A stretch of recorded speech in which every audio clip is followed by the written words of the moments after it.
E aí, queridos alunos, eu sou o professor Larrive Dica. Sejam todos muito bem-vindos ao nosso canal Pelos Caminhos da História. A nossa aula de hoje, a nossa segunda aula sobre o Renascimento, né? Na aula de hoje nós falaremos a respeito do espírito científico do período renascentista, da ciência, da visão científica que vai se estabelecer durante esse período. Só para relembrar, na aula passada nós falamos a respeito de duas teorias extremamente importantes. Nós falamos a respeito da teoria geocêntrica, elaborada por Ptolomeu, lá no século II, onde a Terra ficava no centro do universo e todos os outros astros, inclusive o Sol, giravam ao seu redor. E a teoria heliocêntrica, né, elaborada por Nicolau Copérnico no século XV, onde o Sol ocupava o centro do universo e todos os outros astros, inclusive a Terra, giravam ao seu redor. Essa teoria era a teoria defendida pelos cientistas do período renascentista, tá? E aí, óbvio que a ideia defendida pela Igreja Católica era da teoria geocêntrica. E aí muitos cientistas vão ser perseguidos nesse momento.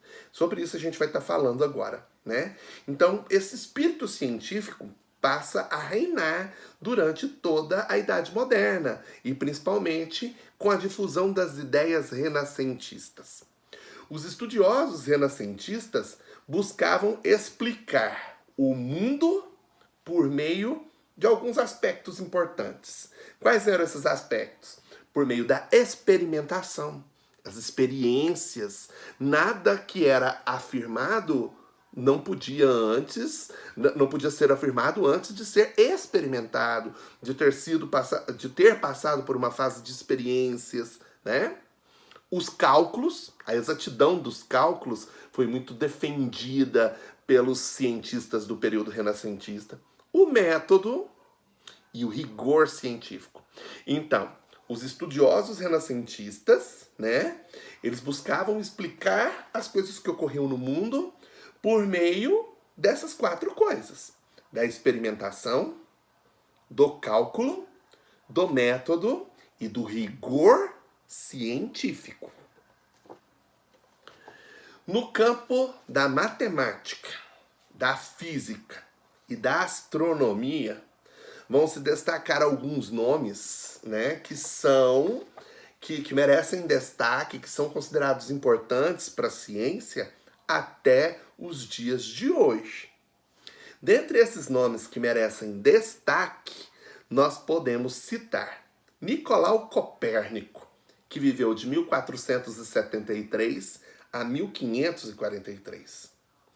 Johannes Kepler, de 1571 a 1630, período em que ele viveu. E Galileu Galilei, né, que viveu de 1564 a 1642. Vamos falar primeiro do nosso Nicolau Copérnico. O que Copérnico desenvolveu de tão importante, de tão relevante, né? Ele era um astrônomo polonês, contestou a teoria geocêntrica e, óbvio, defendeu a teoria heliocêntrica, aquela teoria do Sol no centro do universo e de que todos os astros e corpos celestes giravam ao seu redor. O segundo grande pensador desse período, Johannes Kepler, era um astrônomo e matemático alemão. Elaborou leis sobre o movimento executado pelos planetas no sistema solar. E, por último, mas não menos importante, Galileu Galilei, astrônomo, matemático e filósofo italiano. Aperfeiçoou a luneta, instrumento esse que ele utilizou, né, para descobrir as luas de Júpiter, os anéis de Saturno, as dimensões da Via Láctea e do próprio sistema solar. Então, três pensadores extremamente importantes e que desenvolveram teorias, né, relevantes, que são tidas como importantes até os dias de hoje. No ano de 1450, um alemão, Johannes Gutenberg, desenvolveu a prensa de caracteres móveis, feitas de chumbo, com caracteres de letras, né? Esse invento permitiu agilizar a reprodução de livros em grandes quantidades. Era o surgimento da imprensa, né? Isso vai revolucionar, né, a produção literária. Por meio do invento de Gutenberg, a Bíblia vai poder ser traduzida e impressa, o que possibilitou naquela época, né, a popularização da Bíblia. Muitos desses pensadores, né, em decorrência de suas ideias, de seus pensamentos inovadores, vistos como contestadores de verdades universais, né, defendidas pela Igreja, foram perseguidos pela própria Igreja Católica na época, né? Muitos foram excomungados, quer dizer, expulsos da igreja, perseguidos e até mortos na fogueira, queimados vivos pela Inquisição. Dentre esses cientistas, nós podemos citar Giordano Bruno e Miguel Servet. Ambos foram queimados vivos pela Inquisição. Queimados vivos em praça pública como hereges, como bruxos pela Inquisição, pelo Tribunal do Santo Ofício. E Galileu Galilei, né? Galileu Galilei foi perseguido pela igreja em decorrência, né, das questões que ele defendia, né?